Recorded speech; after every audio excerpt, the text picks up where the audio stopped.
चेदन यौवन पुत्र परिजन इथे किया थे परति रे।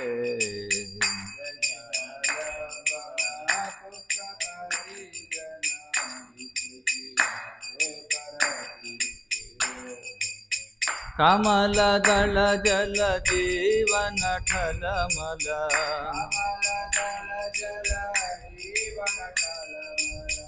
कमल दल जल जीवन ठलमल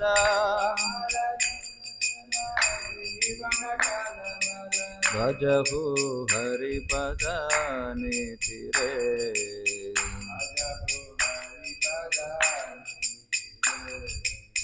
भजहु हरिपद नीति रे।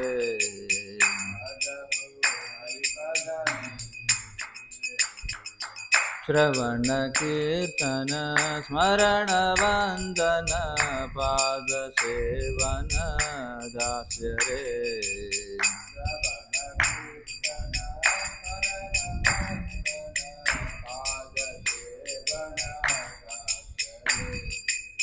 श्रवण कीर्तन स्मरण वंदन पाद सेवन दास्य रे।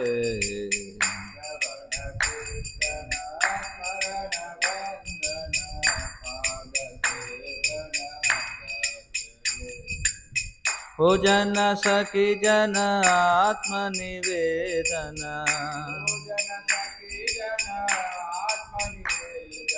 पूजन सखी जन आत्मनिवेदन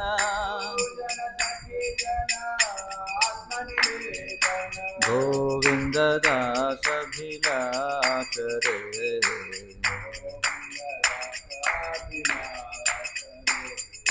गोविंद दास भिलास रे।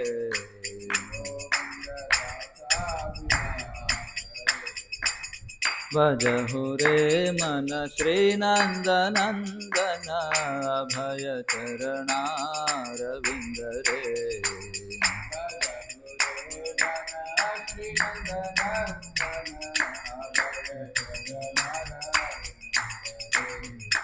अभय चरणारविंद रे।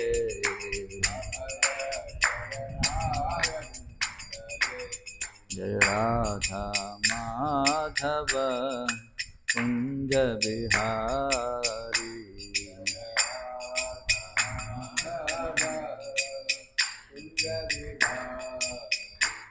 जय राधा माधव कुंज बिहारी।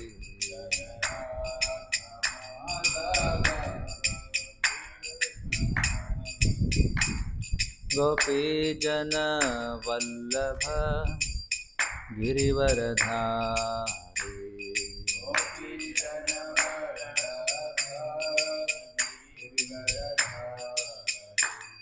गोपी जन वल्लभ गिरिवरधारी।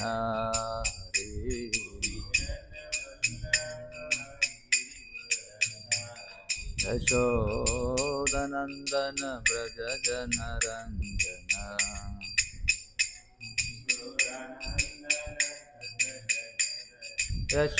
यशोदनंदन व्रज जन रंजन।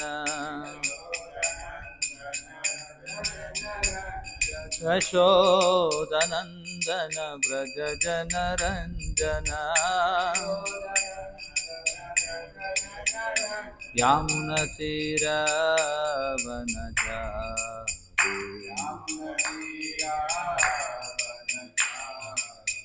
यामुनतीरवनचारी।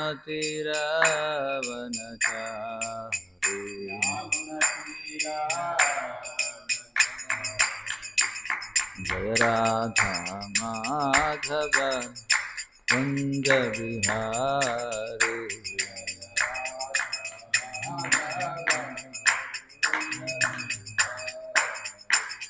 जय राधा माधव कुंज बिहारी।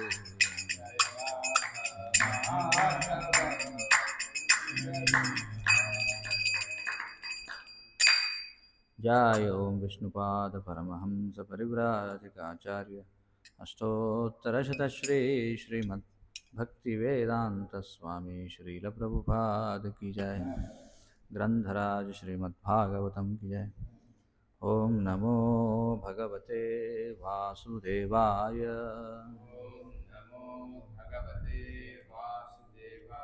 ओम नमो भगवते वासुदेवाय।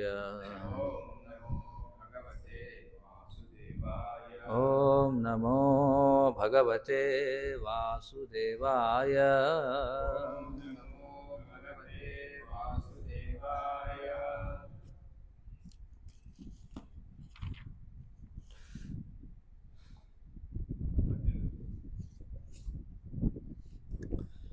శ్రీమద్భాగవతం మూడవ స్కందం 31వ అధ్యాయం 18వ శ్లోకం. ఏన ఈదృశీం గతిం అసౌ దశమాస్యః ఈశ సంగ్రాహితః పురుదయేన భవాదృశేన స్వేన ఏవ తుష్యతు కృతేన సహ దీననాథః కః నామ తత్ ప్రతి వినా అంజలిం అస్య కుర్యాత్. ఏనేదృశీం గతిమసౌ దశమాస్య ఈశ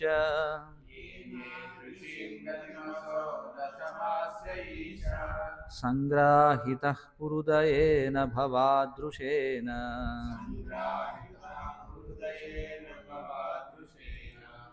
స్వేనైవ తుష్యతు కృతేన స దీననాథః.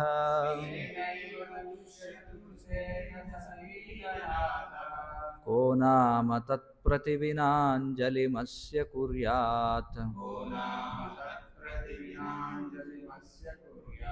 येनेदृशीं गतिमसौ दशमास्य ईश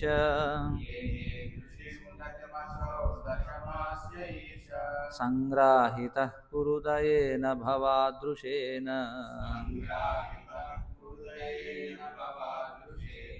स्वेनैव तुष्यतु कृतेन स दीननाथः.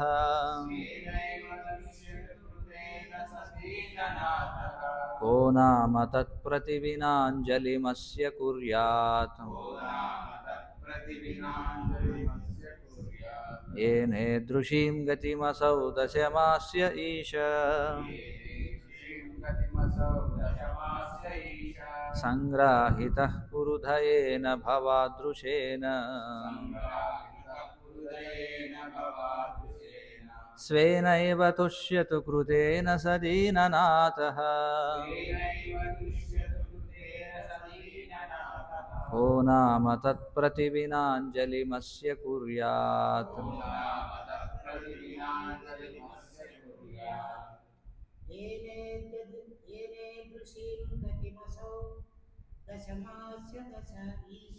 येनेदृशीं गतिमसौ दशमास्य ईश संग्राहितः पुरुदयेन भवादृशेन.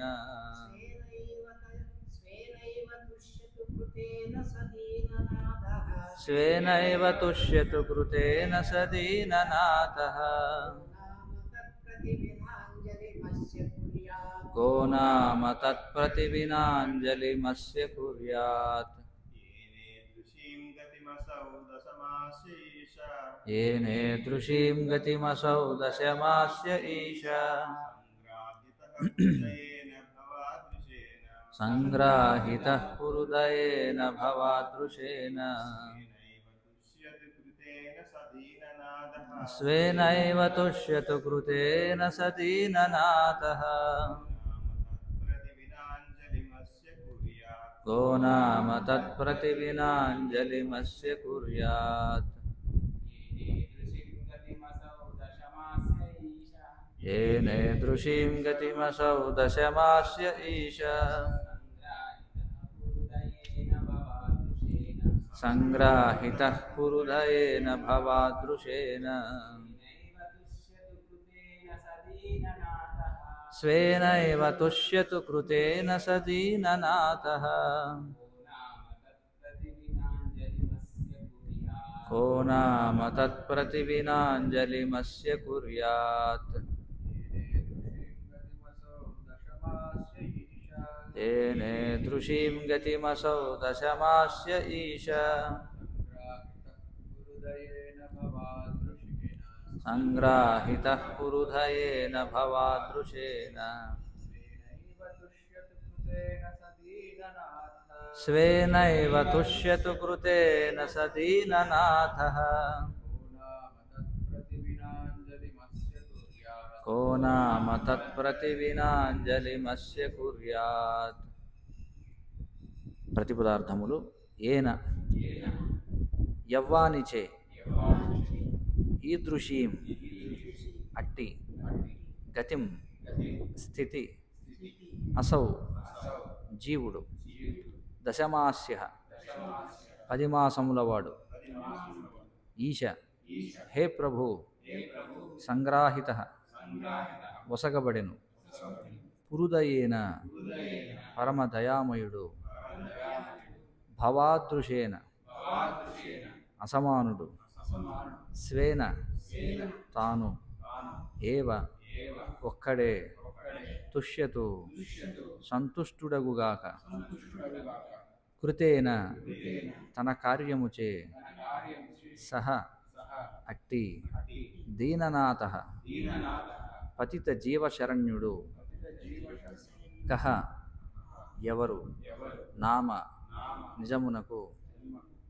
నిజమునకు తత్ ఆ కరుణకు ప్రతి బదులుగా వినా తప్ప అంజలిం చేతులు జోడించి అస్య దేవదేవునికి కుర్యాత్ చెల్లించగలరు. అనువాదం మరియు భాష్యము కృష్ణ కృపామూర్తి శ్రీ శ్రీమద్ అభయ చరణారవింద భక్తి వేదాంత స్వామి శ్రీల ప్రభుపాద ఇస్కాన్ సంస్థాపకాచార్య. హే ప్రభు, కేవలము 10 మాసముల వయస్సు గలవాడనే అయినప్పటికీ నీ నిర్హేతుక కరుణచే చైతన్యమును బడసితిని. దీననాథుడవగు నీ నిర్హేతుక కరుణకు చేతులు జోడించి ప్రార్థించుట తప్ప వేరుగా కృతజ్ఞతను తెలుపజాలను. భాష్యం. భగవద్గీత యందు తెలుపబడినట్లు దేహమందు వ్యక్తిగతాత్మతో పాటుగా నిలిచి ఉన్న పరమాత్ముని ద్వారానే బుద్ధి మరియు విస్మృతి రెండును ఒసగబడుచుండును. భౌతిక బంధము నుండి బయటపడుటకు బద్ధజీవుడు శ్రద్ధావంతుడగుటను గాంచినప్పుడు అతడు పరమాత్మునిగా అంతరము నుండి, గురువు రూపమున బాహ్యము నుండి బుద్ధి నొసగును. లేనిచో భగవద్గీత వంటి ఉపదేశము నొసగుట ద్వారా స్వయము భగవానుని రూపమున సహాయమునందించును. అనగా పతిత జీవులను తన ధామమునకు తిరిగి రప్పించుకును అవకాశము కొరకే అతడు వేచి ఉండును. ఆ రీతిని నిత్య జీవనపు సుఖమయ స్థితికి మనలను గొనిపోవ ఆతృతపడేటి భగవానుని ఎడ మనము కృతజ్ఞతను కలిగి ఉండవలెను. అతడొసగిన వరదానమునకు బదులు తీర్చుకునుటకు తగిన మార్గము లేనేలేదు. కనుక కృతజ్ఞతాభావమును కలిగి ఉండి చేతులు జోడించి ప్రార్థించుటయే మనము చేయగలము. గర్భమందలి శిశువు చేసేటి ప్రార్థనను నాస్తిక జనులు పలువురు వివిధ రీతుల ప్రశ్నించవచ్చును. తల్లి గర్భమున శిశువు అంత చక్కటి ప్రార్థన ఏ విధముగా చేయగలడనుచో వారు పలుకుచుందరు. కానీ భగవత్కరుణతో ఏదైనాను సాధ్యపడగలరు. శిశువు బాహ్యమునకు అటువంటి అనిశ్చిత పరిస్థితి యందు ఉంచబడినను అంతరమున మాత్రము అతడు పూర్వపు జీవుడే. పరమాత్ముడును అచ్చట నిలిచి ఉండును. ఆ రీతిని భగవానుని దివ్యశక్తిచే సమస్తము సాధ్యము కాగలదు. ఓం అజ్ఞానతిమిరాంధస్య జ్ఞానాంజనశలాకయ చక్షురున్మీలితం येन తస్మై శ్రీగురవే నమః. నమ ఓం విష్ణుపాదాయ కృష్ణప్రేష్ఠాయ భూతలే శ్రీమతే భక్తివికాసస్వామినితి నామినే नम ओं विष्णुपादाय कृष्णप्रेष्ठाय भूतले श्रीमते भक्तिवेदान्तस्वामिनिति नामिने नमस्ते सारस्वते देवे गौरवाणी प्रचारिणे निर्विशेषशून्यवादि पाश्चात्यदेशतारिणे जय श्रीकृष्ण चैतन्य प्रभु नित्यानंद श्री अद्वैत गदाधर श्रीवासादि गौरभक्तवृंद हरे कृष्णा कृष्ण कृष्ण हरे हरे हरे राम राम राम हरे हरे हरे कृष्ण మనం చర్చిస్తున్నది 3వ స్కందం 31వ అధ్యాయం జీవుల గతులను గురించి కపిల భగవానుని ఉపదేశములు. పూర్వ అధ్యాయంలో అంటే 30వ అధ్యాయంలో జీవుడు పెరిగి పెద్దవాడైన తరువాత అతని యొక్క గతి ఏ విధంగా ఉంటుందనేది వివరించారు. ఎక్కడ నుండి అంటే అతడు యవ్వనం నుండి వృద్ధాప్యం, అలాగే శరీరాన్ని విడిచిపెట్టిన తర్వాత అతడు నరకానికి వెళితే ఎలా ఉంటుంది అనేవన్నీ కూడా వివరించడం జరిగింది. ఈ అధ్యాయంలో మళ్ళీ అతడు నరకంలో వివిధ రకాల శిక్షలను అనుభవించి శిక్షణ రెండింటిని కూడా పొంది తాను పూర్వజన్మలో అంటే పూర్వ శరీరంలో చేసినటువంటి అంటే ఏ దేహాన్ని విడిచిపెట్టిన తర్వాత అతడు నరకానికి వెళ్ళాడు, ఆ దేహంలో చేసినటువంటి తప్పులకు శిక్ష వేసి ఆ తదుపరి అతడు పెంపొందించుకున్నటువంటి ప్రవృత్తి ఏదైతే ఉందో ఆ ప్రవృత్తికి అతడు మళ్ళీ ఏ విధమైనటువంటి శరీరాన్ని పొందాల్సి ఉందో దానికి తగినటువంటి శిక్షణను ఇచ్చి అతనిని పంపించడం జరుగుతుంది. అయితే ఒకసారి మానవ జన్మ విడిచిపెట్టిన తరువాత ఒకవేళ ఆ మానవ జన్మలో పాపకృత్యములు చేసి ఉన్నట్లయితే మళ్ళీ అతడికి మానవ జన్మ లభించడానికి చాలా కాలమే పడుతుంది, అతని యొక్క పాప తీవ్రతను బట్టి. అంటే అతడి జీవితంలో ఒక్కసారైనా సరే అతడు హరి అనేటువంటి మాటను అన్నట్లయితే, భగవత్ సేవలో ప్రత్యక్షంగా కానీ పరోక్షంగా కానీ నిమగ్నం కానట్లయితే,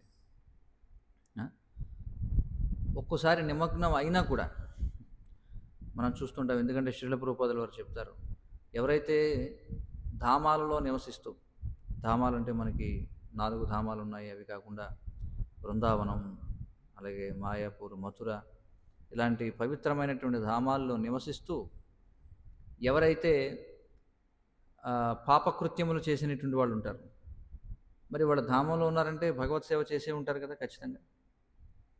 కానీ ఆ విధంగా ధామాల్లో ఉంటూ వాళ్ళు పాపకృత్యాలు కనుక చేసినట్లయితే మళ్ళీ వాళ్ళు అదే ధామాల్లో జంతువులుగా పుట్టాల్సి ఉంటుందని చెప్పారు. అంటే ఒకవేళ భక్తియుత సేవలో మనం నెలకొన్నప్పటికీ కూడా మనం కనీసం ఒక జంతు జన్మని పొందాల్సి ఉండవచ్చు, ఒకవేళ మనం పవిత్రమైనటువంటి ధామాల్లో భక్తియుత సేవ చేస్తూ కూడా మనం కనుక పతనమైనట్లయితే. దీనికి ఉదాహరణ భరతుడు. భరత చక్రవర్తి యొక్క ఉదాహరణ మనకి శాస్త్రాల్లో ఇవ్వబడింది. మరి భరతుడు అతడు దాదాపుగా భావస్థితికి వెళ్ళాడనమాట. మనకి ఆదౌ శ్రద్ధ, తర్వాత సాధు సంఘ, తర్వాత భజన క్రియ, తర్వాత అనర్థ నివృత్తి, ఆ తర్వాత నిష్ఠ, ఆ తర్వాత రుచి, తర్వాత ఆసక్తి, తర్వాత భావ, తర్వాత ప్రేమ. ఇవి దశలు. అందులో భరతుడు దాదాపుగా ప్రేమ స్థితి వరకు వెళ్ళాడు, అంటే భావస్థితికి వెళ్ళాడు. కానీ భావస్థితికి వెళ్ళి కూడా అతడు మళ్ళీ తనకి లభించినటువంటి అవకాశాన్ని దుర్వినియోగపరచుకోవడం వల్ల అతడు కూడా ఒక జన్మ జంతువుగా పుట్టాల్సి వస్తుంది. ఇది మనం అందరం గ్రహించాలి. కాబట్టి మనం అందరం కూడా ఇప్పుడు మానవ జన్మలో ఉన్నాం, సరే ఎంతో కొంత భగవత్ సేవ చేస్తున్నాం, కానీ అది విశుద్ధమైనటువంటి భగవత్ సేవ కాకుండా మళ్ళీ భౌతికమైనటువంటి ఆసక్తులను పెంపొందించుకున్నట్లయితే భగవంతునికి ఏర్పాటు చేత తదుపరి జన్మ మనం కనీసం ఒక జన్మైనా జంతువుగా పుట్టాల్సి ఉంటుంది. అది కుక్కగా కావచ్చు, అది పందిగా కావచ్చు, లేకపోతే లేడిగా కావచ్చు, గోవుగా కావచ్చు, ఏదైనా కావచ్చు. ఆ తర్వాత మళ్ళీ మనకి మానవ జన్మ అనేది లభిస్తుంది.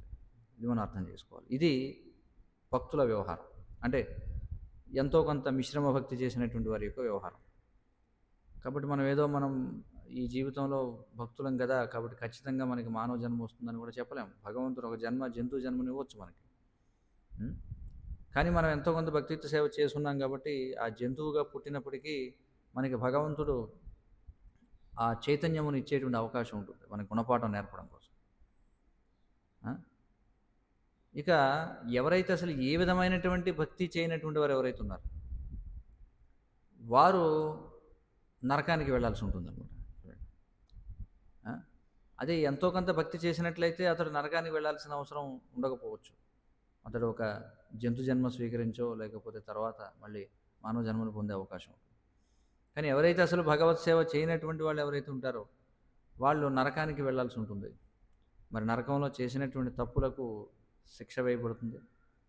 ఆ తదుపరి మళ్ళీ వాళ్ళ ప్రవృత్తిని అనుసరించి మళ్ళీ మానవ జన్మ రావడానికి ముందు అనేకమైనటువంటి జీవరాశుల్లో వారి యొక్క పాప తీవ్రతను బట్టి మళ్ళీ పుట్టి మళ్ళీ మరణించాల్సి ఉంటుంది. ఇది మనం అర్థం చేసుకోవాలి. ఆ విధంగా మరి మళ్ళీ ఎప్పుడైతే మానవ జన్మ అనేది లభిస్తుందో, మరి మానవ జన్మ లభించినప్పుడు మనం తల్లి గర్భంలో ఎప్పుడైతే ఉంటామో, మానవ జన్మలు పొందినటువంటి అంటే మానవ తల్లి యొక్క గర్భంలో ఉన్నటువంటి శిశువు చేతనానికి, అలాగే ఒక జంతు తల్లి యొక్క గర్భంలో ఉన్నటువంటి శిశువు యొక్క చేతనానికి చాలా భేదం ఉంటుంది. అదే మనం ఒకవేళ ఒక జంతు తల్లి యొక్క గర్భంలో మనం ఉన్నట్లయితే మనకి మన చైతన్యం అనేది అభివృద్ధి చెంది ఉండదన్నమాట. ఇక్కడ చెప్పినట్టుగా మనం భగవంతుని ప్రార్థించడం కానీ, లేకపోతే గడచినటువంటి 100 జన్మలు గుర్తు రావడం కానీ, అది జంతువులకి కుదరదు. అది కేవలం మనిషికి మాత్రమే. అది కూడా వాడు పుణ్యం చేసి ఉన్నట్లయితే, చూడండి అది కూడా చెప్పారు. అర్థమవుతుంది కదా. ఒకవేళ అతడు పుణ్యం చేసి ఉన్నట్లయితే, చూడండి పుణ్యం చేసినప్పటికీ కూడా వాడికి ఈ యొక్క వేదన తప్పదన్నమాట. చూడండి, అందుకే ఈ పాపపుణ్యాలు రెండింటినీ కూడా తడిమలం పొడిమలంతో పోల్చారు. ఏదైనా మలమే. మలం తడిగా ఉన్నప్పుడు కొంచెం హేయంగా ఉంటుందన్నమాట. అదే మలం ఎండిపోతే కొంచెం దానితో వ్యవహరించడం కొంచెం సౌకర్యవంతంగా ఉండొచ్చు, అంతే కదా. కానీ అలా అని చెప్పి మలమే కదా అవుతుంది. అలాగే పాపపుణ్యాలు కూడా ఆ విధంగా చెప్పబడ్డాయి. కాబట్టి అందుకే మనం చేయగలిగింది ఏమిటంటే, అది మన చేతిలో లేదు తర్వాత జన్మ ఏమొస్తుందనేది. మనం ఈ జన్మలో మనం సాధన చేస్తున్నాం, కానీ అందుకే జీవిత చరమాంకానికి వచ్చేసరికి మనం గృహస్థ జీవనాన్ని విడిచిపెట్టి వానప్రస్థ జీవనాన్ని స్వీకరించకుండా కేవలం గృహానికి మనం అంటిపెట్టుకుని ఉన్నట్లయితే, మనం ఎంతో కొంత భక్తితో సేవ చేసినా మళ్ళీ మనం జంతువుగా పుట్టాల్సి రావచ్చు. ఇది మనం అర్థం చేసుకోవాలి. అంటే గృహమీధిగా మనం చనిపోకూడదు అనమాట. అందుకే భగవద్గీత బహుశా 5వ అధ్యాయం లేదా 8వ అధ్యాయం కావచ్చు, అందులో కృష్ణుడు చెప్తారు ఏమంటాడంటే, శక్నోతి హైవ యః సోఢుం ప్రాక్శరీర విమోక్షణాత్ కామక్రోధోద్భవం వేగం సయుక్తః ససుఖీ నరః అని చెప్పంటాడు. శక్నోహి తైవ యః సోఢుం అంటే ఈ శరీరాన్ని విడిచిపెట్టడానికి ముందు, ప్రాక్శరీర విమోక్షణ అంటే ఈ శరీరాన్ని విడిచిపెట్టడానికి ముందుగా శక్నోతి హైవ యః సోఢుం అంటే మనం శక్యమైనట్లయితే, అంటే మనం ఏదో విధంగా ఈ ఇంద్రియాలను నియంత్రించగలిగి ఉన్నట్లయితే, కామక్రోధోద్భవం వేగం, చూడండి కామక్రోధముల యొక్క వేగాన్ని కనుక మనం నియంత్రించగలిగి ఆ విధంగా మనం భగవత్ సేవలో నియుక్తమై ఉన్నట్లయితే జీవిత చరమాంకాన్ని సయుక్తః ససుఖీ నరః అని అతడు సుఖవంతుడైనటువంటి వాడు. ఎందుకంటే వాడు ఖచ్చితంగా మళ్ళీ ఉన్నత గతిని పొందుతాడు. కాబట్టి అది మన చేతిలో లేదు, మనం ఏ శరీరాన్ని పొందుతాం అనేది. మనం భక్తియుత సేవ చేస్తున్నాం కాబట్టి మాకు ఖచ్చితంగా మానవ జన్మ ఇవ్వాల్సిందే అని దబాయించడానికి లేదు. ఎందుకంటే ఈ అధ్యాయం ప్రారంభంలో చెప్పబడినటువంటి శ్లోకంలో చెప్పినట్టుగా కర్మణా దైవనేత్రేణ జంతుర్దేహోపపత్తయే స్త్రియ ప్రవిష్ట ఉదరం పుంసో రేత కణాశ్రయ అని చెప్పన్నారు. కాబట్టి కర్మణా దైవనేత్రేణ ఇదంతా కూడా భగవంతుని యొక్క ఇచ్ఛ. మనకి మానవ జన్మ వచ్చింది అంటే అది భగవంతుని యొక్క ఇచ్చ. మరి దీనికి మనం ముందు జంతు శరీరాల్లో ఉన్నామో, లేకపోతే మానవ శరీరంలోనే ఉన్నామో మనకు తెలీదు. ఆ!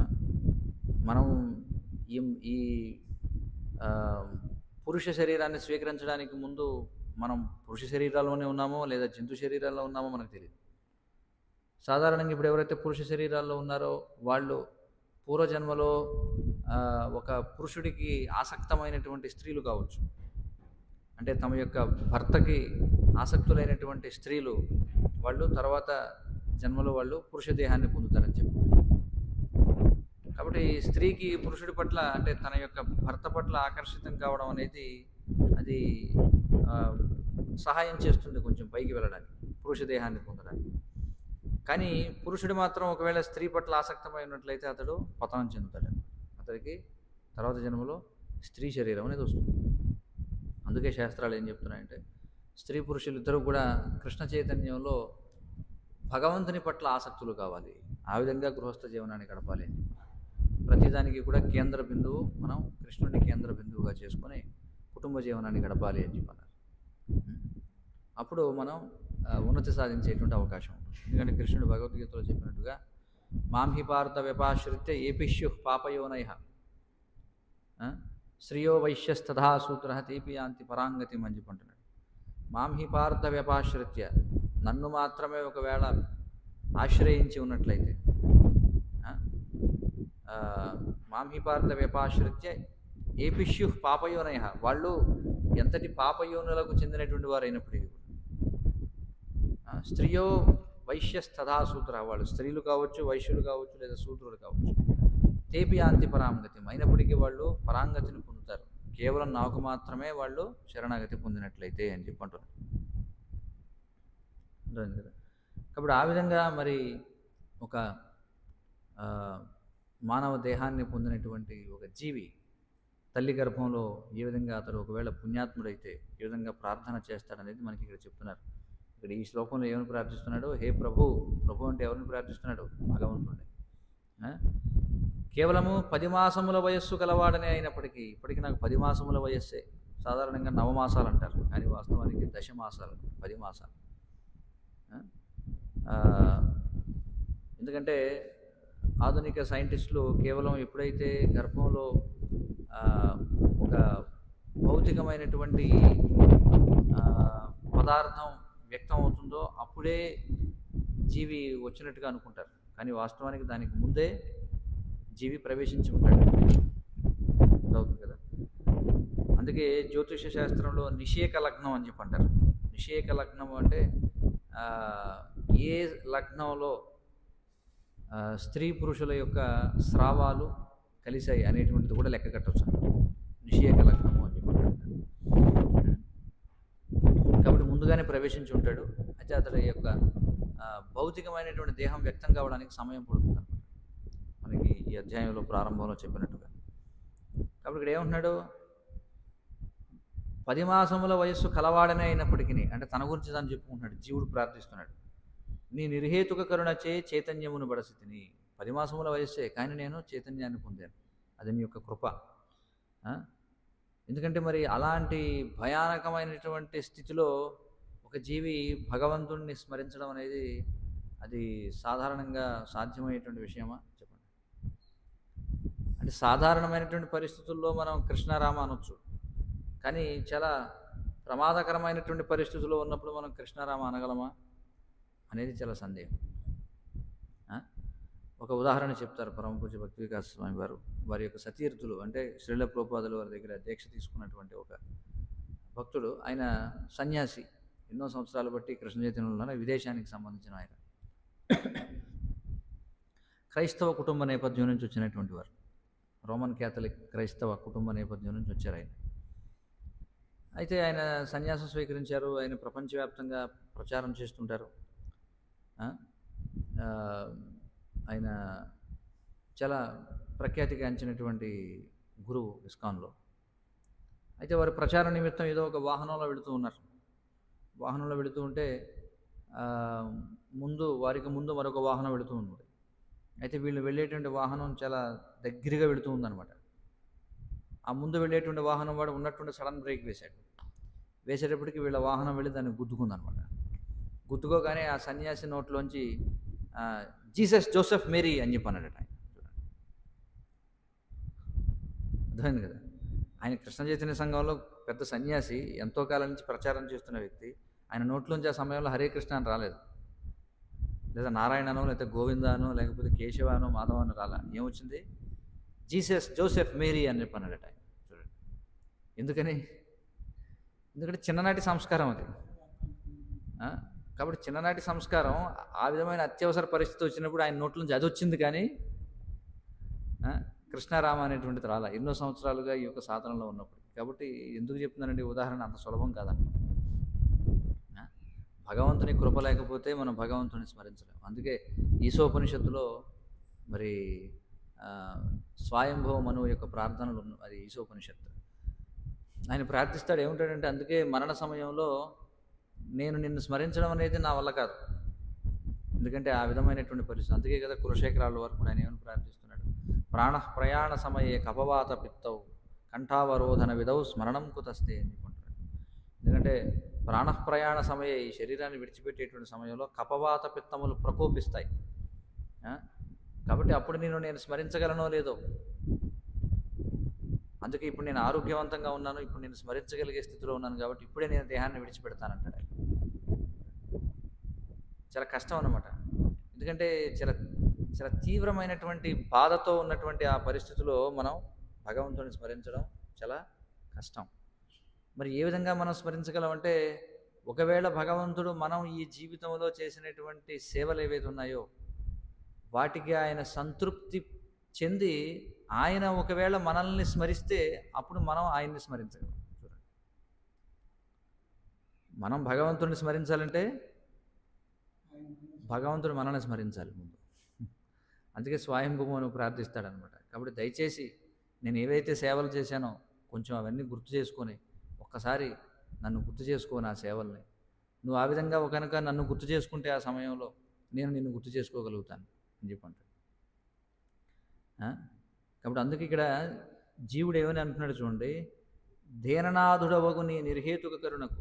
చూడండి, దీననాథుడవగు నీ నిర్హేతుక కరుణ. ఎందుకని నిర్హేతుక కరుణ? ఎందుకంటే ఇలాంటి గడ్డు పరిస్థితుల్లో కూడా నిన్ను స్మరించేటువంటి అవకాశాన్ని నాకు ఇచ్చావు కదా. మరి నా అంతటా నేనుగా నిన్ను స్మరించలేను, కానీ నేను స్మరించగలుగుతున్నానంటే ఎలా స్మరించగలుగుతున్నాను? నీ యొక్క నిర్హేతుక కరుణ. నిర్హేతుక అంటే అర్థం ఏమిటి? ఎలాంటి కారణం లేదు. అంటే నాలాంటి వాడిని నువ్వు గుర్తు చేసుకోవాలి. అసలు నేనేమన్నా పుణ్యాత్ముడినా, నేనేమన్నా గొప్ప భక్తుడినా? చూడండి, ఉంటుంది కదా, నేనేం గొప్ప భక్తుడిని కాదు, నేనేమి నీకు అంత పెద్ద గొప్ప సేవ చేసిన వాడిని కాదు. కానీ అలాంటిది నన్ను కూడా నువ్వు ఇలాంటి గడ్డు పరిస్థితుల్లో గుర్తు చేసుకున్నావంటే, నువ్వు నన్ను గుర్తు చేసుకోవడానికి పోనీ నేనేమైనా నీకు చేశానంటే ఏమీ లేదు. అందుకే దాన్ని నిర్హేతుక కరుణ అని చెప్పాను. దీననాథుడవగు నీ నిర్హేతుక కరుణకు నేను చేయగలిగింది ఏముంది? చేతులు జోడించి ప్రార్థించడం తప్ప అని చెప్పుకుంటాను. నేనేం చేయలేను, నేను చేయగలిగిందల్లా ఒక దండం పెట్టగలను తప్ప నేనేం చేయలేను చెప్పుకుంటాను. అది జీవుడి యొక్క ప్రార్థన అన్నమాట. కాబట్టి అదే మనం చెప్పుకున్నాం పూర్వం కూడా, మనం భగవంతుని మర్చిపోతాం, కానీ భగవంతుడు ఎప్పుడు మనల్ని మర్చిపోడు. పరమాత్మ రూపంలో అయినా ఇప్పుడు కూడా మన యొక్క వెన్నంటే ఉంటాడు. ఒకవేళ భగవంతుడు కనుక పరమాత్మ రూపంలో జీవుడిని మర్చిపోతే జీవునికి అస్తిత్వం అనేది లేదనమాట. ఎందుకంటే మనం మన యొక్క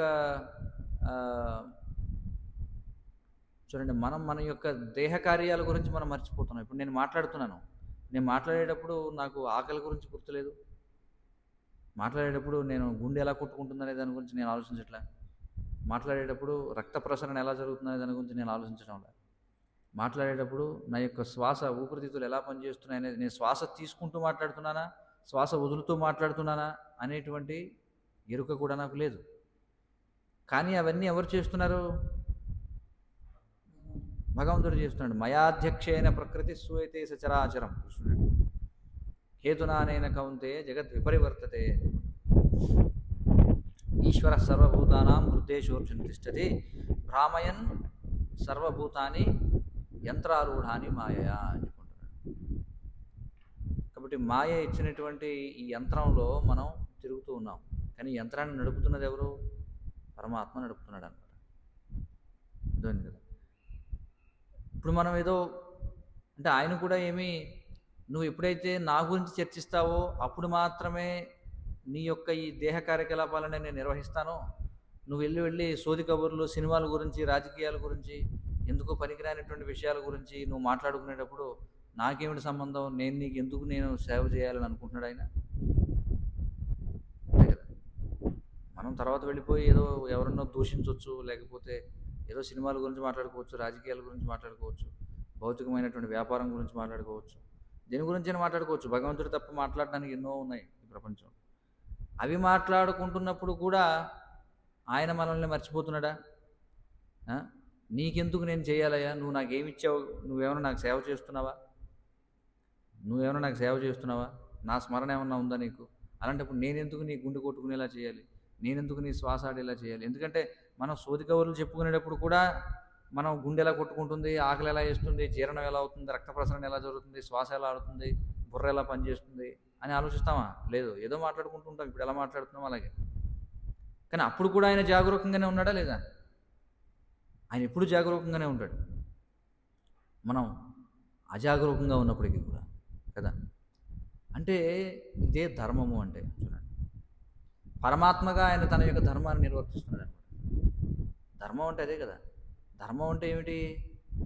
ఇది నా యొక్క బాధ్యత, నేను నిర్వర్తించాలంతే. అవతల వాడు నాకేమన్నా ఇచ్చాడా? పూర్వం మనం చూస్తే గ్రామాల్లో ప్రతి కులవృత్తులన్నీ కూడా ఉండేవి. కులవృత్తులన్నీ ఉండేటప్పుడు ఈ మంగళి వారు వచ్చి ప్రతి ఇంటింటికి వచ్చి వాళ్ళు క్షవరం చేసి పెడుతూ ఉండేవారు. వారు ఏమనుకునేవారంటే ఇది మన యొక్క బాధ్యత, ఎవరెవరికి గ్రామంలో అవసరం ఉందో క్షవరం చేయించుకోవాల్సిన అవసరం వారికి నేను వెళ్ళి క్షవరం చేస్తాను. వాళ్ళు నాకు ఎంత ఇస్తారు ఏమిటి, వాళ్ళని తిడతారా తిట్టరా? చూడండి, ఇవన్నీ వాళ్ళు ఆలోచిస్తారా? ఇవన్నీ ఆలోచించరు. ఇది నా కర్తవ్యం, విధి నాకు నిర్ణయించింది ఈ విధంగా నేను బతకాలని చెప్పి నేను ఆ పని చేస్తాను. అవతల వాడికి నచ్చనివ్వండి, నచ్చనివ్వకపోనివ్వండి, నేను నా విధిని నిర్వర్తిస్తాను. అది ధర్మం అంటే. చూడండి, అంతేగాని ధర్మం అంటే నాకు అనుకూలంగా ఉంటేనే నేను ధర్మాన్ని పాటిస్తాను, అనుకూలంగా లేకపోతే నేను ధర్మాన్ని పాటించను కాదు. అర్జునుడు ఏమనుకున్నాడు? వేరే వాళ్ళైతే చంపేస్తా, కానీ నా కుటుంబ సభ్యులు కాబట్టి నేను చంపను. అదే కదా. అర్జునుడు కూడా తన ధర్మాన్ని నిర్వర్తించేటువంటి విషయంలో అతడు మోహగ్రస్తుడయ్యాడు. అంతే కదా. కాబట్టి మనం ఆ ధర్మం అనేటువంటి స్థాయికి ఎదగాలన్నమాట భక్తియుత సేవలో కూడా. చూడండి, మన యొక్క వ్యవహారాలు కూడా అదే విధంగా ఉండాలి. లేకపోతే ఉదాహరణకి ప్రసాదం వడ్డిస్తున్నాం అందరికీ ఆదివారం నాడు, అందులో ఎవడో మనల్ని ఎప్పుడు కూడా విమర్శించేవాడు కనిపించాడు అనమాట. వీడికి ఎందుకు పులిహోర వడ్డించాలి, వీడిని వదిలేసి వెళ్ళిపోతాను. లేకపోతే వీడు నాకు పగవాడు కాబట్టి వీడికి వద్దన్నా కూడా 4 గరిటలు వేస్తాను ఎక్కువ.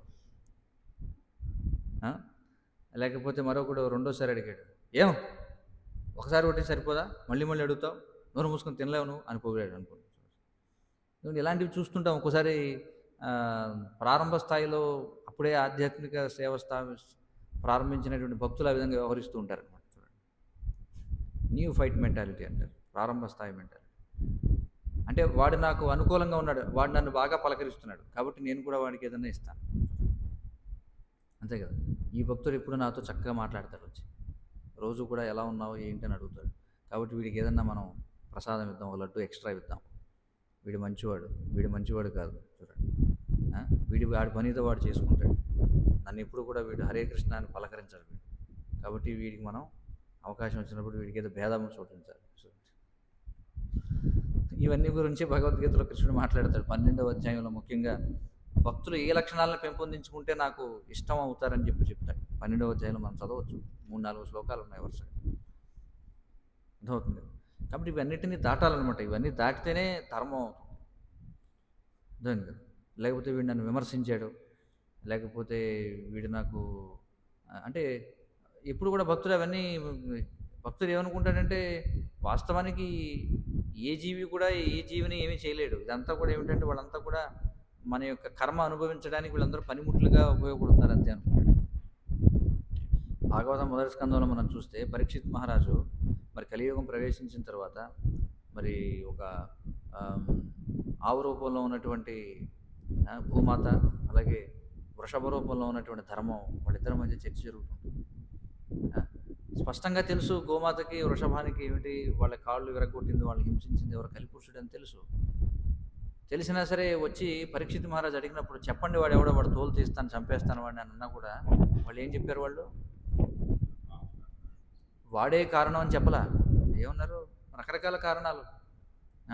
ఎవరని చెప్పమంటావు, మా యొక్క స్వయంకృతాపరాధం ఇది, లేదా భగవంతుడి నిర్ణయం కావచ్చు, ఏమైనా కావచ్చు, ఎవరినని చెప్పమంటావు కారణం. అందుకని వాళ్ళు వేడెత్తి చూపించలేదు. కాబట్టి ఉన్నతి సాధించినటువంటి భక్తుడు ఈనాడు కూడా నా యొక్క దుఃఖానికి వాడే కారణం అని అనుకోడు. నా కర్మ భగవంతుడు వాడి రూపంలో అనుభవింపజేస్తున్నాడు అనుకుంటాడు. కాబట్టి తన యొక్క ధర్మాన్ని తాను ఎప్పుడు కూడా నిర్వర్తిస్తాడంతే. సో గృహస్థునిగా నా బాధ్యత ఏమిటి, బ్రహ్మచారిగా నా బాధ్యత ఏమిటి, వానప్రస్థునిగా నా బాధ్యత ఏమిటి, సన్యాసిగా నా బాధ్యత ఏమిటి. కాబట్టి పరిస్థితులు అనుకూలంగా ఉంటేనే అప్పుడు అది ఏమైపోతుంది, అప్పుడు మనం ఫలాన్ని ఆశించి చేసిన వాళ్ళం అయిపోతాం, అంతే కదా. కృష్ణుడు ఏమంటున్నాడు, కర్మణ్యేవాధికారస్తే మా ఫలేషు కదాచన. నీకు పని చేయడంలోనే అధికారం ఉంది కానీ ఫలితంపై నీకు అధికారం లేదని చెప్పుకుంటున్నాడు. మా కర్మఫల హేతుర్భూర్, నువ్వు చేసినటువంటి పని యొక్క ఫలితానికి నువ్వే కారణమైపోకు. మాతే సంగోస్త్వకర్మణి, చూడండి ఇంకేమంటున్నాడు, పని చేయకుండా ఉండడం పట్ల ఆసక్తుడు అవ్వద్దు. చూడండి అంటే ఇక్కడ అర్థం ఏమిటి, నేను ఈ పని చేస్తే ఫలితం వస్తుంది, ఫలితం వస్తుంది కానీ ఆ ఫలితాన్ని నేను భోగించలేను కాబట్టి నేను పని చేయను. అర్థమైంది కదా. సో ఇప్పుడు పెద్ద విందు కార్యక్రమం ఉంది. విందు కార్యక్రమం ఏమిటి, సరే ఇప్పుడు అందరూ ఇవాళ గొప్ప ఉత్సవం జరుగుతుంది, అందరూ భక్తులందరూ వస్తారు, ఒక 10 రకాల వంటలు మనం వండుతాం. సాధారణంగా నియమం ఏమిటంటే, బ్రహ్మచారులకి నియమం ఏమిటంటే మిగిలిన వారందరూ సేవించిన తర్వాతే బ్రహ్మచారులు ప్రసాదం స్వీకరించాలి. కానీ మిగిలిన వాళ్ళందరూ అయ్యేటప్పటికి తినడానికి ఏం ఉండదు అనుకోండి, అనుకుందాం అలాంటి పరిస్థితి రావచ్చు. కాబట్టి నేను వంట సేవలోకి వెళ్ళను. ఎందుకు, వెళ్ళిన కాడి నుంచి మళ్ళీ నేను వంట చేస్తాను కానీ తీరా 2-3 స్వీట్లు అయిపోతాయి ఆ టైం. ఎందుకంటే ఫలితం నేను భోగించను కదా, కాబట్టి నేను చేయను. భక్తుల్లో కూడా చాలాసార్లు చూస్తుంటాం, వాడు ఏదో సేవ చేయమంటాం, వాడికి ఇష్టం లేదనుకోండి నేను చేయను అంటే, ఏం ఎందుకు అంటే అది నచ్చలేదు అంతే. అంటే అదేమిటిది, అది కృష్ణ చైతన్యం కాదు. మనం అనుకుంటాం మనం కృష్ణ చైతన్యంలో ఉన్నామని, కానీ ఎక్కువ శాతం సమయం మనం కృష్ణ చైతన్యంలో ఉండాం. అర్థమవుతుంది. ఎందుకంటే మనం ఒకవేళ నిజంగా కృష్ణ చైతన్యంలో ఉంటే మనం ఇవన్నీ కూడా పరిగణించమన్నమాట. దేశకాలమాన పరిస్థితులను పరిగణించాం. మనం చేయాలి, మన కర్తవ్యం మనం చేయాలంతే. లేకపోతే ఎవరికో చెప్పాం, ఇదిగో నువ్వు వెళ్ళు విరాళాలు సేకరించు, ఇద్దరు కలిసి వెళ్ళండి, వాడితో నేను వెళ్ళను, ఏం వాడికి నాకు సరిగా పడదు. అది కృష్ణ చైతన్యం కాదు, భౌతిక చైతన్యం. ఏదైనా కావచ్చు, ఇలాంటివి అనేకమైనటువంటి ఉదాహరణలు. కాబట్టి ఇక్కడ ధర్మం అన్నమాట. ఎందుకు ఇదంతా చెప్తున్నామంటే, భగవంతునికి ధర్మ అనేటువంటి పేరు ఉంది. భగవంతుడు ఎప్పుడు కూడా ఆయన యొక్క ధర్మాన్ని ఉల్లంఘించాడు. అదే కదా విషయం చెప్తున్నాడు ఆయన 3వ అధ్యాయంలో 4వ అధ్యాయంలో. ఆయన ఏమంటున్నాడు, అర్జున ఒకవేళ నేను నా యొక్క ధర్మాన్ని నిర్వర్తించకపోతే లోకములన్నీ సర్వనాశనం అయిపోతాయని చెప్పి అన్నాడా లేదా? నీలాగా నేను తప్పించుకోవాలని ప్రయత్నించాను అనుకో అర్జున, నువ్వు తప్పించుకోవాలనుకుంటున్నావు. ఎందుకని, నీ బంధువులు ఉన్నారు యుద్ధంలో అని యుద్ధం చేయను అంటున్నావు. మొన్నటిదాకానేమో వద్దన్నా కూడా వెళ్ళి కొట్టేసి అవతల వాడిని. ఎందుకని, అర్జునుడు ఎప్పుడు ఏమిటి, క్షత్రియులకి ఎప్పుడు కొంచెం చేతులు దురదగా ఉంటుందన్నమాట. ఎవడు దొరుకుతాడో చేసేద్దామని చూస్తుంటారు, అవకాశం దొరికింది. అందుకే భగవద్గీత మొదటి అధ్యాయంలో కృష్ణుడు సుఖినః క్షత్రియాః పార్థ లభంతే యుద్ధం ఈదృశః అని చెప్పంటాడు. క్షత్రియులు చాలా సుఖవంతులట, సుఖాన్ని పొందుతారట. ఎందుకని, లభంతే యుద్ధం ఈదృశః. చూడండి, కోరకనే ఒకవేళ అనుకోకుండా యుద్ధం చేసేటువంటి అవకాశం వచ్చిందనుకోండి, క్షత్రియులు చాలా ఆనందిస్తారట. అర్జునుడు కూడా అంతకుముందు మనం చూసాం మహాభారతం. ఎవడో బ్రాహ్మణుడు ఏడుస్తుంటాడు, అయ్యో నా పిల్లవాడు చనిపోయాడు, ఎవడాడు తీసుకెళ్ళినవాడు ఎవడో, ఎంత దూరం అయినా సరే, యముడినైనా సరే నేను తాడుతో కట్టేస్తా, లాక్కొచ్చేస్తా, అది అంటాడు కదా. ఉత్సాహం బాగా ఎక్కువ అనమాట అర్జునుడు. యుద్ధం చేయడం అంటే. కానీ ఇదిగో పెద్ద నువ్వు చాలా ఉత్సాహవంతుడివి, మరి ఇప్పుడు ఎందుకు యుద్ధం చేయవు? నేను చేయను. ఎందుకని? ఎందుకంటే నాకు నచ్చలేదు. నా గురువు ఉన్నాడు, మా తాతగారు ఉన్నారు, మా ముత్తాతగారు ఉన్నారు, మా బావమరుడు ఉన్నాడు, మా మేనల్లుడు ఉన్నాడు, మా బావ ఉన్నాడు, చూడండి మా మేనమా ఉన్నాడు, మనవడ వరసోడు ఉన్నాడు, అబ్బాయి ఉన్నాడు, మునిమనవడు ఉన్నాడు, మా మామగారు ఉన్నారు, పిల్లనిచ్చిన మామగారు ఉన్నారు, వీళ్ళందరూ ఉన్నారు. నేను ఎందుకు యుద్ధం చేస్తాను? లేదు, నా వాళ్ళు కాబట్టి నేను చేయను. నెపోటిజం అని చెప్పంటారు ఇంగ్లీష్లో. నెపోటిజం అంటే ఏమిటంటే వాడు ఎప్పుడు కూడా ఏమిటంటే రాజకీయాల్లో నెపోటిజం అనేది ఉంటుంది. అంటే తర్వాత ఎవడు రావాలి అంటే వాడు కుటుంబ సభ్యులకే పదవి రావాలనుకుంటాడు. బంధుప్రీతి, తెలుగులో బంధుప్రీతి. కాబట్టి బంధుప్రీతి, కాబట్టి అర్జునుడికి బంధుప్రీతి అనమాట. కాబట్టి యుద్ధం చేయనన్నాడు. కృష్ణుడు పట్టుకున్నాడు విషయాన్ని. ఉత్తప్పుడేమో నువ్వు బాగా ఉత్సాహంగా ఉంటావు, ఇప్పుడు బంధువుల దగ్గరికి వచ్చేటప్పటికి నేను చేయనంటున్నావు. నువ్వు తప్పించుకున్నట్లుగా నేను కూడా తప్పించుకుంటే ఎలా ఉంటుందో తెలుసా అర్జున? సర్వలోకాలు నాశనం అయిపోతాయి. ఏమిటి? బ్రహ్మాండాలు అసలు పుట్టవు. చూడండి, మహావిష్ణువుగా ఆయన శయనించి ఏం చేస్తాడు? రోమకోపాల నుంచి ఏం చేస్తాడు? అనేక బ్రహ్మాండాలను విడుదల చేస్తాడు. నాకెందుకులే అంటే ఈ జీవులందరూ ఏమైపోతారు? లేదా బ్రహ్మాండం వచ్చింది సరే, ఆయన గర్భోదక సాయి విష్ణువుగా వెళ్ళాడు, ఆయన ప్రవేశించాడు, ఆయనకు నాభి నుండి బ్రహ్మకమలం వచ్చింది. ఒకవేళ మరి ఆ కమలం నిలబడిందంటే ఆయన దయ వల్లే కదా. నాకెందుకులే అనుకుంటే వెంటనే లోకాలన్నీ కుప్పకూలిపోతాయి పేకమేడల్లాగా, అంతే కదా. ఆయన ఒకవేళ భగవద్గీత 15వ అధ్యాయంలో చెప్పినట్టుగా ప్రతి దానిలోకి నేను ప్రవేశిస్తాను పరమాత్మగా ఉండి నేను ఏం చేస్తాను? వాటిని గామావిశ్యచ భూతాని, చూడండి ఆయన ఏమన్నాడు? ఈ గ్రహాలన్నీ కూడా గాలిలో తిరుగుతున్నాయంటే అందులో ప్రవేశించి నేనే వాటిని మోస్తున్నాను అని చెప్పి అంటున్నాడు. అవునా కదా? మరి భూదేవి ఉంది, భూదేవి తన ధర్మాన్ని నిర్వర్తిస్తుంది. అంతేగాని పనికి మాలిన చెత్త వెధవలందరూ కూడా తయారయ్యారని చెప్పి భూమాత ఒకవేళ అనుకుందనుకోండి, ఏమవుతుంది మన పరిస్థితి చెప్పండి? అంతే కదా. మనం ఏం చేస్తున్నాం? భూమి నుంచి చక్కటి విషయాలన్నీ కూడా తీసుకుని చెత్త ఇస్తున్నాం మనం వెనక్కి భూమికి, అంతేనే కదా. భూమి నుంచి చమురు తోడుకుంటున్నాం, చమురు తోడుకుంటే చమురు వెంటనే ఆవిరైపోతుంది, ఎందుకంటే ప్రకృతి సిద్ధమైంది కాబట్టి వెంటనే ఆవిరైపోతుంది. కానీ దాని నుంచి మనం ఎన్నటికీ ఆవిరి కానటువంటిది ఒక చెత్తను తయారు చేస్తాం, ప్లాస్టిక్. చూడండి, అవునా కదా. అంటే మనం ఏం తీసుకుంటున్నాం, ఏమి ఇస్తున్నాం కదా. భూమాతకి మరి చిరాకు రావాలి కదా, అప్పుడప్పుడు చిరాకు వస్తుంటుంది. అందుకే ఆమె అప్పుడు ఇక కష్టంగానే నేను సహించలేను. ఎందుకంటే ఎంత తల్లి అయినా సరే, ఎంత గారాబం చేసే తల్లి అయినా సరే, ఏదో ఒక రోజు చిరాకు వచ్చినప్పుడు ఏం చేస్తుంది? మనం అప్పుడప్పుడు చూస్తుంటాం, ముద్దు చేస్తారు ముద్దు చేస్తారు ముద్దు చేస్తారు, వాడి కోపం పెరుగుతుంటుంది లోపల, ఓపిక పడుతుంది ఓపిక పడుతుంది ఓపిక పడుతుంది, వాడు వినడు, దబా దబా దబా దబా 4 బాధేస్తుంది అనమాట. అర్థమవుతుంది కదా. ఇప్పుడు ఎక్కడో రష్యాలో ఎక్కడో వచ్చిందట భూకంపం, ఇప్పుడు సునామీ బయలుదేరుతుందని చెప్పి అంటున్నారు. ఏం చేస్తుంది పాపం? వాస్తవానికి చాలా ఓపిక పడుతుంది అనమాట భూమాత. భగవంతుడు కూడా ఎంత ఓపిక పడుతున్నాడు చూడండి. కాబట్టి మనకి నరకంలో శిక్షలు ఇవన్నీ మనం చూస్తే ఏమిటిది, ఇంత కక్ష తీర్చుకోవాలా మన మీద అని అనుకోవచ్చు. కానీ ఆయన ఓపిక పట్టేది ఎంత? ఆయన ఓపిక పట్టేదానితో పోల్చుకుంటే ఆయన విధించే శిక్షలు చాలా తక్కువ అన్నమాట. అవునా కదా. ఎంత ఓపిక పడుతున్నాడు. మనకి ఇందులో చెప్పారు ఏమిటది, ఈ యొక్క ఇక్కడి నుంచి యమసదనం ఎంత దూరం ఉంది చెప్పారు కదా మనకి శ్లోకాలు, పూర్వసాలు. జీవుడు ఇక్కడ విడిచిపెట్టిన తర్వాత దేహాన్ని యమభటులు లాక్కెళ్తారు కదా తీసుకొచ్చి.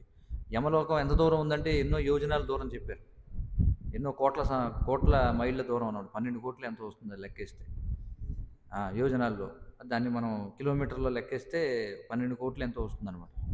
అన్ని కిలోమీటర్లు, కోట్లు కాదు లక్షలు అనుకుంటా, 14 లక్షల కిలోమీటర్లు వస్తుంది మైళ్ళు. ఆ మైళ్ళని మళ్ళీ చూసుకుంటే మనం దాన్ని లెక్కలేస్తే 14 లక్షలు, మనం లెక్కేసండి 14 లక్షల మైళ్ళు 14 లక్షల కిలోమీటర్ల దూరం వస్తుంది. దాన్ని క్షణాల్లో వెళ్ళిపోవాలి మనం. చూడండి అందులో చెప్తారు, అంత దూరాన్ని కూడా క్షణాల్లో వెళ్ళిపోవాలి, ఈ క్షణాల్లోనే మొత్తం శిక్షలన్నీ కూడా అనుభవించాలి. చూడండి అర్థమైంది కదా. అక్కడికి వెళ్ళగానే మళ్ళీ ఫటాఫట్ మొత్తం ఏ శిక్షలు వేయాలి మొత్తం అన్ని వేసేసిన తర్వాత మళ్ళీ ఇవ్వాల్సిన ట్రైనింగ్ ఇచ్చేసి మళ్ళీ ఫట్ మనం తోసేస్తారు అన్నమాట. కిందకి తోసేస్తే మళ్ళీ తల్లి గర్భంలోకి వచ్చేస్తాం. ఇప్పుడు అందుకే జీవుడు ఏమంటున్నాడంటే, నువ్వు దీననాథుడవగు నీ నిర్హేతుక కరుణకు చేతులు జోడించి ప్రార్థన చేయడం తప్ప నేనేం చేయగలను? ఇంకా మనం ఏం చేయగలం చెప్పండి? భగవంతుడికి ఏం చేయగలం?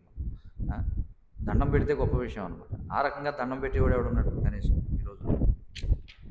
మనకు ఆ పెట్టే దండం కూడా మనం చూస్తుంటాం, అంటుంటారు చాలామంది. పెట్టుకుంటా ఉంటాడు వాడు చేతి. లేకపోతే ఇలా అంటుంటాడు ఒక్కొక్కడు. కనీసం 2 చేతులు జోడించి దండం పెట్టేవాడు కూడా చాలా కరువు. అర్థమైంది. ఫ్లయింగ్ కిస్సులు ఇస్తుంటారు కొంతమంది అని చెప్పి భగవంతుడికి. ఒకడు వచ్చి ప్రణామం చేస్తుంటాడు. ప్రణామం చేసేటప్పుడు కూడా చేతులు దాచుకుని ప్రణామం చేస్తాడు. ఒక చేతితో, ఎందుకంటే ఈరోజు స్మార్ట్ ఫోన్ అది విడిచిపెట్టడానికి లేదు. ప్రాణాన్ని ఆయన విడిచిపెడతాడేమో కానీ స్మార్ట్ ఫోన్ మాత్రం చేతుల నుంచి విడిచిపెట్టాడు అనమాట. ప్రణామం చేసేటప్పుడు చూస్తుంటాడు, ఈ మధ్యలో స్మార్ట్ ఫోన్ ఇలా ఉంటుంది, ఇలా దండం పెడతాడు. లేకపోతే సాష్టాంగ ప్రణామం చేసిన ఒక చేతిలో స్మార్ట్ ఫోన్ ఇలా పెట్టుకుంటాడు, ఇలా పెట్టి ఒక చేతితో దండం పెడతాడు. అర్థమవుతుంది. ఇప్పుడు భగవంతుడికి దండం పెట్టేవాడే కరువు, పూర్తిగా మనస్ఫూర్తిగా 2 చేతులు. అందుకే మనం చెప్తుండే, ఒకసారి భక్తులు కూడా ప్రణామం చేస్తుంటారు, ఆ చేతిలోని జపమాల సంచి పక్కన పెట్టో, లేకపోతే దాన్ని 2 చేతులతో పట్టుకునో ప్రణామం చేయాలి. సో కాబట్టి ఏమిటంటే దండం పెట్టడం కూడా చాలా గొప్ప విషయం. అందుకే ఇక్కడ అన్నట్టు ఏమిటంటే, నేను ఏ విధంగా నీ కృతజ్ఞతను తెలియజేయగలను. మరి పరమాత్ముని ద్వారానే బుద్ధి మరియు విస్మృతి, భగవద్గీతలో 15వ అధ్యాయంలో ఏం చెప్తున్నాడు? మత్త స్మృతి జ్ఞానం అపోహనం చ. చూడండి, నా నుండే స్మృతి జ్ఞాపకం రావడం. స్మృతి అంటే గుర్తు రావడం, జ్ఞానం అంటే అర్థం కావడం, అపోహనం అంటే మర్చిపోవడం, ఇవన్నీ కూడా ఇవ్వబడుతూ ఉంటాయి. మరి ఎప్పుడైతే భగవంతుడు సరే వీడికి కొంచెం శ్రద్ధ ఉంది అని చూస్తాడు, ఎందుకంటే ఆయనకి అన్నీ తెలుసు కదా. మనం ఏం ఆలోచిస్తున్నామో ఒక్కసారి మనకే తెలియదు, కానీ భగవంతుడికి బాగా ఆయన ఎలక్ట్గానే ఉంటాడు. అదవుతుంది కదా. మనం ఒకసారి వేరే ఆలోచనలోకి వెళ్ళిపోయి ఆలోచించి నిద్రపోతాం అనమాట. జపం చేసేటప్పుడు మనం చూడొచ్చు, ఏదో ఆలోచిస్తుంటాం, ఇంకా మైండ్ ఆఫ్ అయిపోతుంది, అప్పుడు వెంటనే నిద్రపోతుంది. కానీ అప్పుడు కూడా ఆయన నిద్రపోడు. చూడండి, ఆయన ఎప్పుడు కూడా జాగరూకుడై ఉంటాడు.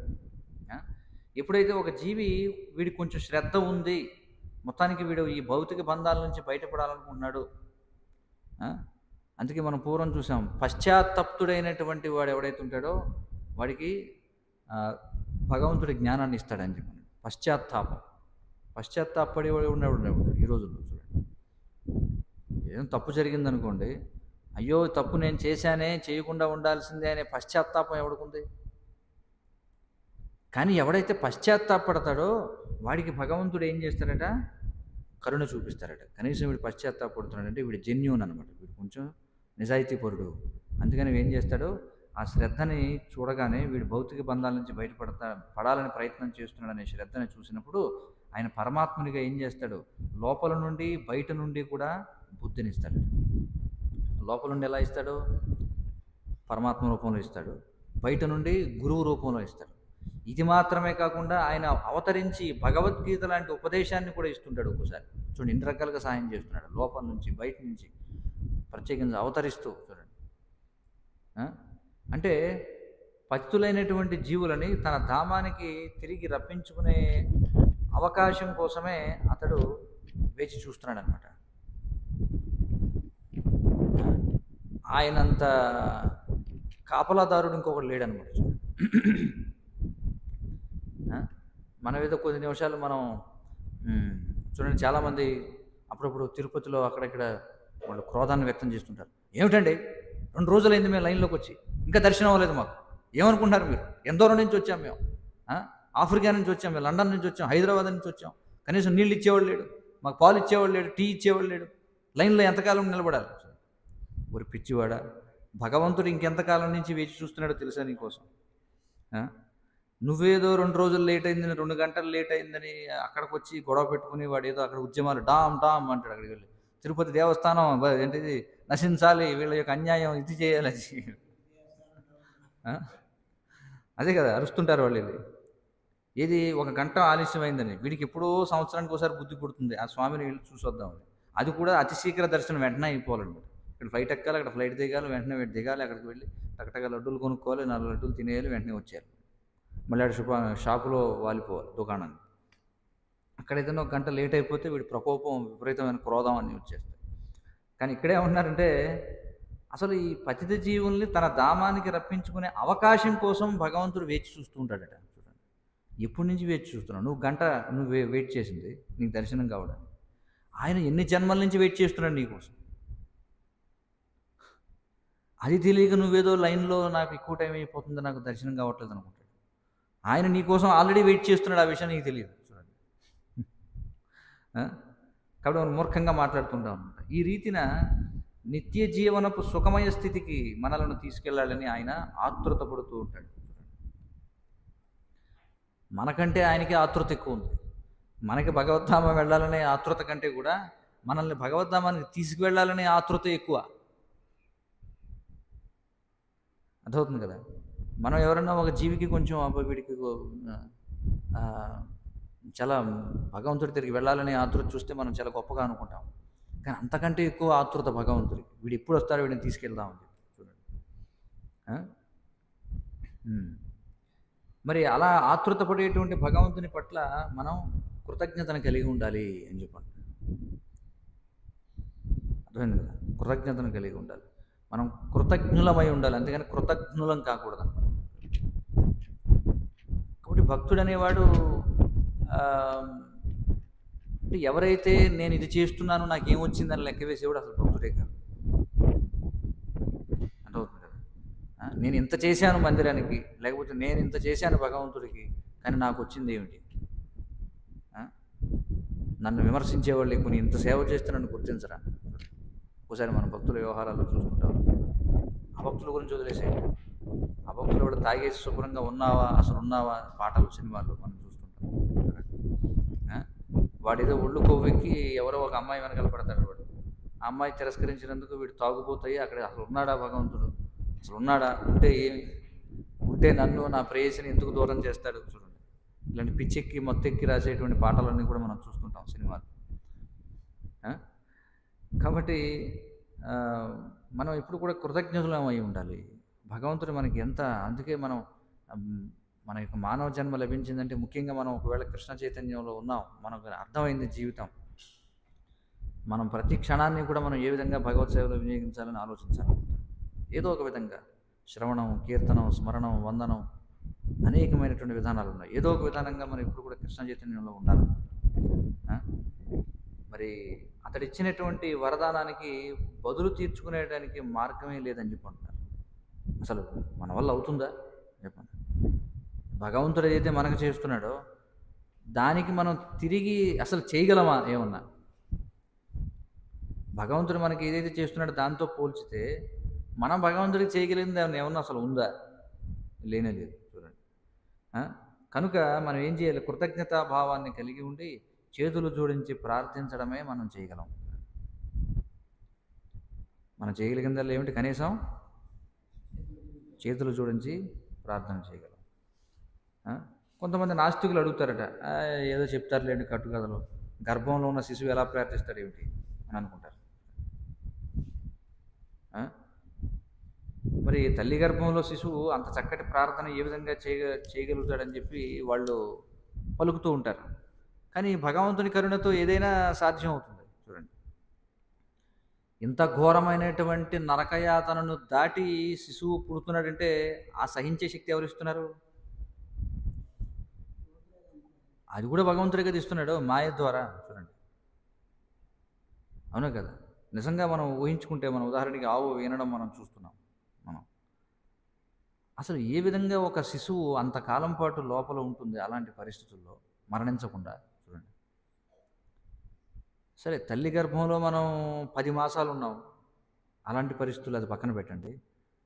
అలాంటి పరిస్థితుల్లో తల్లి గర్భం నుంచి బయటకు వచ్చిన తర్వాత ఒక వారం రోజులు ఉండమనండి చూద్దాం. అలాంటి పరిస్థితులనే మనం ఒకవేళ తయారు చేద్దాం అనుకున్నాం, ఒక డార్క్ రూమ్ ఒకటి కట్టి. ఆ డార్క్ రూమ్ ఎలా ఉండాలంటే పైన ఏమంటే టాయిలెట్ ఉండాలన్నమాట. చూడండి, పైన టాయిలెట్ లెట్రిన్లు ఉండాలి, అంటే అందరూ పోసే మలం మూత్రం అందులో పడుతుండాలి. వీడికి ఎక్కడ మొత్తం చీకటిగా ఉండాలన్నమాట. ఆ చీకట్లో వీడిని ఏం చేయాలంటే కాళ్ళు, చేతులు, ఎందుకంటే అదే పరిస్థితి కదా మన తల్లి గర్భంలో, దగ్గరికి అన్ని చేతులలో కట్టేసి వాడిని ఒక చీకటి గదిలో పడేసి, ఆ చీకటి గదిలో పైనుంచి మలమూత్రాలు పడేటువంటి గదిలో మనం ఉంచాలి. ఒక వారం రోజులు ఉంచితే వాడు ఏమవుతాడు చెప్పండి? అసలు బతుకుతాడు వాడు? ఒక రోజైనా బతకగలడా మనిషి? బతకలేడు. మరి తల్లి గర్భంలో మనం ఉన్నాం అన్ని రోజులు, తల్లి గర్భంలో బతికాం లేదా? మరి ఎలా సాధ్యమైంది అది? అది కూడా భగవంతుడి కరుణ, అది మనం అర్థం చేసుకోవాలి. చూడండి, దుఃఖం వచ్చిందే అని ఎంతసేపు కూడా మనకి దుఃఖం వచ్చిందే, ఇది భగవంతుడు ఎందుకు కలుగజేశాడు అనుకుంటాం తప్ప, ఈ దుఃఖాన్ని ఎన్నో సంవత్సరాల పాటు మనం అనుభవిస్తూ కూడా ఇంకా బతికే ఉన్నాం. ఇది కూడా భగవంతుడి కరుణే అని మనం గుర్తించాం.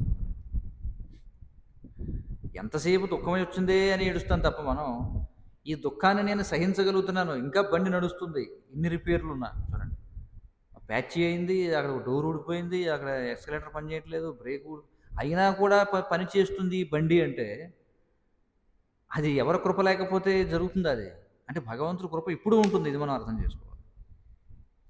కానీ మనం మూర్ఖులం కాబట్టి మనం ఏమనుకుంటామంటే మనకు నచ్చింది ఏదైనా దొరికితేనే భగవంతుడి కృప ఉన్నట్టు, లేనప్పుడు లేదని అనుకుంటాం. కాబట్టి భగవంతుడి కరుణ ఈ రెండు రకాలుగా పనిచేస్తుంది. అందుకే భగవంతుడు మనని శిక్షించినా లేకపోతే ఆయన కరుణించినా రెండూ కూడా ఆయన యొక్క కృపగానే మనం భావించాలన్నమాట. కాబట్టి శిశువు బయటికి అలాంటి అనిశ్చితమైనటువంటి పరిస్థితిలో ఉంచబడిన లోపల మాత్రం అతడు పూర్వపు జీవుడే కదా. జీవుడంటే ఇప్పుడు నశించడు. మరి పరమాత్ముడు అక్కడ కూడా నిలిచి ఉంటాడు. అంటే మనం ఎక్కడికి వెళ్ళినా సరే మనం వెన్నంటే ఇప్పుడు కూడా ఆయన వేచి చూస్తూ ఉంటాడు అనమాట. ఆ విధంగా భగవానుని యొక్క దివ్యశక్తి చేత సమస్తము సాధ్యము కాగలదు. సాధ్యం కానిదంటూ ఇది లేదనమాట. అర్థమవుతుంది కదా. భక్తుడు ఎప్పుడు అదే గుర్తుంచుకుంటాడు. ఏమో ఎప్పుడైనా ఏమైనా జరగవచ్చు, కాబట్టి ఎప్పుడు ఆ విశ్వాసం కలిగి ఉండాలి. అర్థమవుతుంది కదా. ఏమో ఎప్పుడు ఏదైనా తీసుకోవచ్చు భగవంతుడు, ఏదైనా ఇవ్వచ్చు. అదే ప్రభుపాదులు అంటారు, భగవంతుడు ఆయనకి అనేకమైనటువంటి సహస్రపాత్ అని చెప్పంటారు, సహస్రబాహు అని చెప్పంటారు. సహస్రబాహులు అంటే లెక్కలేనండి. సహస్ర అంటే 1000 అని అనుకుంటాం మనం, 1000 అని కూడా అర్థం ఉంది. కానీ ఇక్కడ సహస్ర అంటే లెక్కలేనటువంటి బాహువులు ఉన్నాయండి. మనకి ఎన్ని చేతులు ఉన్నాయి? 2 చేతులు ఉన్నాయి. ఆయన లెక్కలేనన్ని చేతులతో ఆయన ఇవ్వాలనుకుంటే అసలు మనం తీసుకోగలమా? ఒకవేళ లెక్కలేనన్ని చేతులతో మన దగ్గర ఉన్నది లాక్కోవాలంటే మనం ఆపుకోగలమా? అర్థమైంది కదా. కాబట్టి భగవత్ కరుణ చేత మనకి ఏదైనా ఇవ్వగలడు, దేన్నైనా ఎప్పుడైనా తీసేసుకోగలడు. ఆయన ఇచ్చినప్పుడు మనం వద్దని అనలేము, మనం తట్టుకోలేము ఆయన ఇచ్చేదాన్ని కూడా. ఒక్కొక్కటి లాటరీ దగ్గర వెంటనే గుండెకి చచ్చిపోతాడు. అర్థమైంది కదా. ఎన్నో సంవత్సరాల నుంచి వెయిట్ చేస్తుంటాడు, లాటరీ ఇప్పుడు తగులుతుందా అని చెప్పి ప్రతిసారి టికెట్ కొనుక్కోవడం. అంటే మన ఆంధ్రాలో లేదనుకోండి, కేరళలో ఉంటుంది లాటరీ. టికెట్ కొనుక్కోవడం, రాలేదు ఇప్పుడు పెదవి ఊరిపోయి సడన్గా ఉన్నట్టుండి వాడికి ఒక 10 లక్షల లాటరీ తగులుతుంది అని చెప్పి వెంటనే గాలికి టక్కుమని చచ్చిపోయాడు అంట. అర్థమవుతుంది కదా. సో కాబట్టి భగవంతుడు కూడా ఒకవేళ మనం ఆయన ఇవ్వాలనుకుంటే ఆయన ఇవ్వడానికి సిద్ధంగానే ఉన్నాడు. కానీ ఇంటికి ఇవ్వట్లేదంటే మనం దాన్ని భరించలేం. కాబట్టి ఇది కూడా అర్థం చేసుకోవాలి. మనం ఇప్పుడు కూడా నాకెందుకు రావట్లేదు, నాకెందుకు ఇది లేదు, నా దగ్గర ఎందుకు లేదు, వాడికి ఉంది నాకు లేదు, ఇదే ఏడుపు ఇప్పుడు కూడా. ఆయనకి ఎంతసేపు ఏదైనా ఇవ్వగలడు ఆయన. కానీ నువ్వు తట్టుకోగలవా? దాన్ని నువ్వు తట్టుకోలేవు. కాబట్టి ఇప్పుడు నువ్వు ఎంతైతే నువ్వు తట్టుకోగలవో అంతే నీకు ఇస్తున్నాను. నీ సామర్థ్యానికి మించి నువ్వు, అందుకే ఏమంటారంటే Prabhupada, deserve and then desire అని చెప్పంటారు. అర్థమైంది కదా. చిన్నపిల్లడు మనం చూస్తుంటాం, పిల్లలు ఆడుకునేవాళ్ళు, వాడు వచ్చి ఒక బల్ల పట్టుకుని అంటుంటాడు, వాడు దాన్ని లేపేద్దామని చెప్పి లేవదు. అది నువ్వు ఏమి లేపగలవు? చిన్నది అది ఒక పువ్వు కింద పడిపోయింది అది, కానీ వీడికి అంటూ ఉంటాడు. అది ఎప్పుడు లేస్తుంది? ఇప్పుడు లేవదు అది. ఒకవేళ ఇప్పుడు లేచిందనుకుని చేతులు విరిగిపోతాయి, ఎందుకంటే బరువు అయిన వస్తువు, అది కోమలంగా ఉంటాయి చేతులు. కాబట్టి మనకి ఏదన్నా ఇవ్వడం లేదంటే అది భగవంతుడి కృప. ఎందుకు ఇవ్వట్లేదంటే నువ్వు తట్టుకోలేవు అది. కాబట్టి నా మాట విను. కానీ వీడు ఊరుకుంటాడా? నాకు ఎందుకు ఇవ్వట్లేదు, నాకు ఇవ్వాలి. పిల్లడు ఏడుస్తూ ఉంటాడు, బట్టలు చింపుకొని. తల్లిదండ్రులు ఒరే వద్దురా బాబు, నీకు అది వద్దురా అంటే వింటారా పిల్లలు? ఏడు చేస్తుంటాడు, నేల మీద పడి దుమ్ము, తల్లిని కొట్టేస్తుంటాడు, తండ్రిని కొరికేస్తుంటాడు, గుద్దేస్తుంటాడు, అన్నీ చేస్తుంటాడు. అమ్మో వీడు వినేలా లేడని చెప్పి ఒకసారి ఇస్తే అప్పుడు వాడికి అర్థమవుతుంది. కాబట్టి మనం కూడా ఏమిటంటే మనం చేయగలిగిందల్లా హరే కృష్ణ కృష్ణ కృష్ణ హరే హరే, హరే రామ రామ రామ హరే హరే. కాబట్టి మన యొక్క అర్హత ఏమిటో, మనం ఎంత స్వీకరించగలమో ఎంత స్వీకరించలేమో, మనకి ఏది మంచిదో మనకి ఏది మంచిది కాదో మనకంటే బాగా తెలిసిన వాడెవడు? భగవంతుడు. కాబట్టి మనం చేయవలసింది ఏమిటంటే ఇప్పుడు కూడా వినయపూర్వకంగా మనకేవైతే భగవంతుడు అనుగ్రహించినటువంటి పరిస్థితులు ఉన్నాయో అది భగవంతుని కృపగా మనం పరిగణించి మనం ఆధ్యాత్మికంగా ముందుకు వెళ్ళాలి. ఇప్పుడైతే ఏ సమయానికి రావాలో ఆ సమయానికి వస్తాయి. మనం ప్రయత్నించినా రావు, ప్రయత్నించకపోయినా వస్తాయి. ఏ విధంగా అయితే సుఖదుఖాలు మన జీవితంలో, ఆ, మనం దుఃఖం గురించి ఎవడో ప్రయత్నించడం, వస్తుందా లేదా? దుఃఖం వస్తుంది.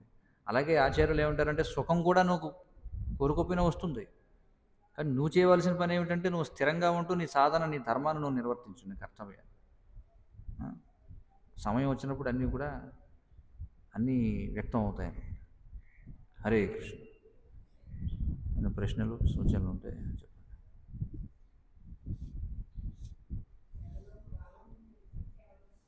ఏమంటారు?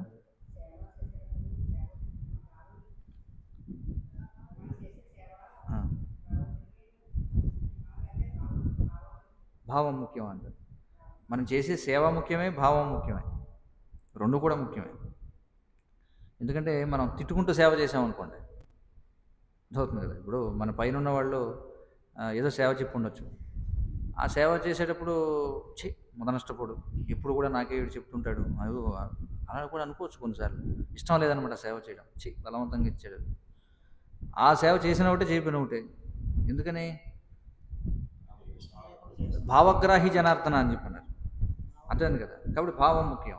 కానీ ఒకడే ఉంటాడు, నాకు చాలా మంచి భావం ఉంది కాబట్టి నేను ఇంక చేయక్కర్లేదు అనుకుంటాడు. రెండో తప్పే. మీకు అర్థమైంది కదా. ఒకడు భావం ఉండాలి అంతే కదా, చక్కగా కృష్ణ చైతన్య భావన ఉండాలి. నాకు బాగా ఉంది భావన, ఇంక నేను పని ఎందుకు చేయాలి అనుకున్న తప్పే. నేను బాగా పని చేస్తాను కానీ భావం అవుతుంది అనుకున్న తప్పే. కాబట్టి రెండూ ఉండాలి. సేవ చేయాలి, సరైనటువంటి భావంతోనే చేయాలి.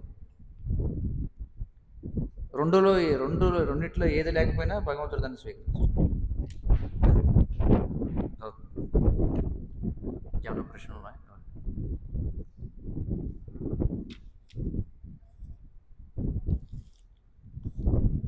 ग्रंथराज श्रीमद् भागवतम की जय। जगत गुरु श्रील प्रभुपाद की जय।